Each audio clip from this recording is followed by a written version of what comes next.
Okay, so we have our bike built. It's ready to ride, but there's just a few wee things we have to add to it to make it a proper adventure bike. First and foremost, you're going to need bottle cages.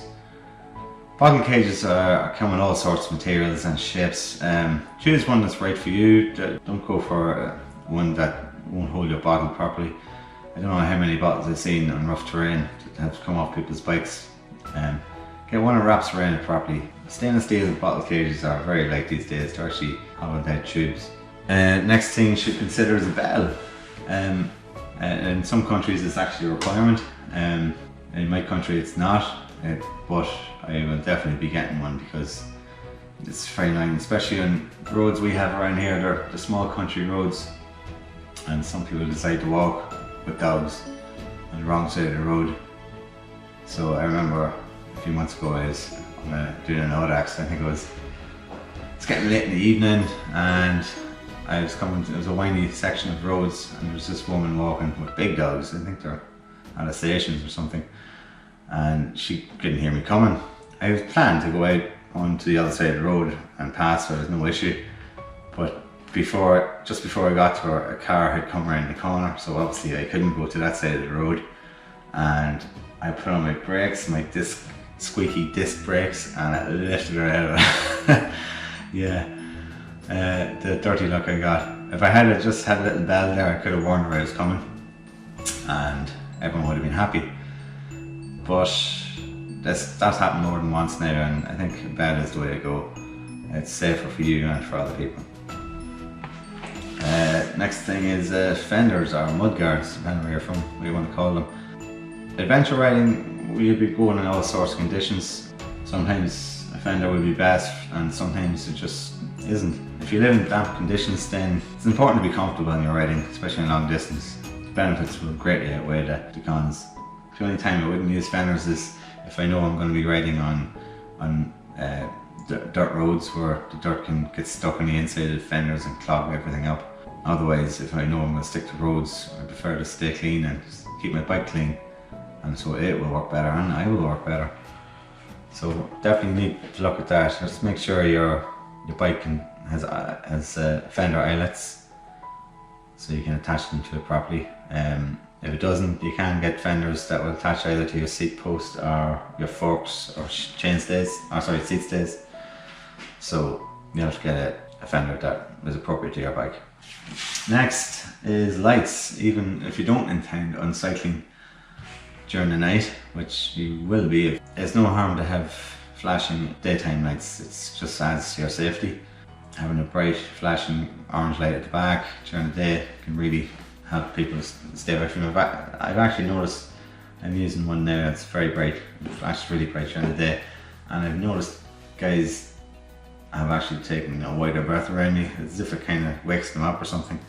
I don't know what it is, but I do feel safer, and cars don't come as close to me when I have the red flashy light on. Nighttime riding, just make sure your light isn't too bright. I have a mountain bike light that you need, obviously for mountain biking, you need extra light, but I can't use it on the road. It blinds everyone, and they end up flashing me, and it ends up no one can see. So get a light that is designed for road riding. Point it down onto the road rather than up into their eyes. And there's a light, I know, I'll dig it out and I'll try to put it in the description, but is it Son or something? I can't remember. But it's got really powerful light, but it's like a dip light in the car where it's powerful low, and then it's actually nearly no light up high. So I'll try to dig that out and put it in the description for you. Obviously, next thing I'm going to put in my bike is reflectors. This just makes you more visible. Anything that makes you more visible on the road, especially at night, is a plus. Put reflectors on moving parts such as wheels and pedals, even your legs. This just makes it all the more easy for people to see you. For adventure riders, this can be a controversial subject. Aero bars. Some people love them, some people hate them. I think some purists think that it somehow makes it too easy, or they think they're doing it for speed or something, but I think for long distance cycling that it's important to have as many positions as you can. It'll help your back, it'll help your neck, it'll help your hands, your arms.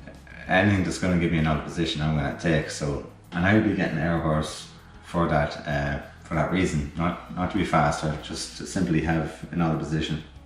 Another added benefit for having air bars is that you will have more room to hang your stuff. So anything like GPS, phones, lights, anything really you can have on your tri bars, and this frees up a lot more room around your handlebars. Then you have your bags. I will go into this more as I get them. The only thing I have at the moment is a small saddle bag, which is just used for taking my repair kit. For longer rides I have used a large saddle bag, which carried everything, my clothes, my kit, some extra food. I've used a large saddle bag before, and yeah, it's pretty good. When you're out in the saddle and if it's pretty heavy, you can feel the sway of it, and it can be a bit of a nuisance. Otherwise, no, it ran pretty well. I think in the future I will get what's known as a tail fin bag. Basically it's a bag that sits out the back from your seat post, but it also has two legs that goes down to your rear hub to give it more stability, so there'll be no issue with swaying, and because it's putting some of the weight down onto the hub, it actually lowers the centre of gravity, if that makes sense. So that's what I'll be doing there. So that's the plan for that. I may get a half frame bag because I like to be able to get bottles. Some people have bladders within the bags, but then I've used bladders before on mountain biking, and all this, you've got no warning, all of a sudden you're out of water and you didn't really see it coming. These are bottles you can see right now, you've only got a half bottle left, time to stock up. But with bladders you're just out. Now I do know people that put bottles into their frame bags, which you can get out of it that way, but it's just a bit more fiddly. So I don't need bottles on my frame, and it's a small frame, so I don't even know if it'll fit in the half frame bag, but I'll have a look and see. I have a top tube bag, which are great for stuff that you need quick, like your wallet, your phone, stuff like that, and maybe some food. I also have handlebar food pouches, which are just great, especially for long distance. You can put anything into them. You can put in, I've used them to hold rolls and drinks, jelly babies, anything you want really. I love them. You can put anything into them, and food's just right there in front of you, which is very important when you're riding long distance. You need to keep eating. So that's my setup. That'll have, you can get a handlebar bag which goes along the front of your handlebars if you need it. Get it if you're camping, say. I've never needed it. I never planned to sleep outside. That's just me. I always have like a small survival blanket in case I just need to crash for 20 minutes. But other than that, I always plan to be sleeping inside. After that, you can get bar end tassels, and I'm like joking, of course, but you can if you want. As I say, I just really touched on some finishing kit ideas there. So personal, the finishing kit, that's why I'm not going to go into it in too much detail. I have a link in the description if you want to see what I chose to finish off my bike. Yeah, and I hope this helps you create the bike of your dreams, and so it can take you in places where you never thought existed. At least that's why I cycle. Enjoy.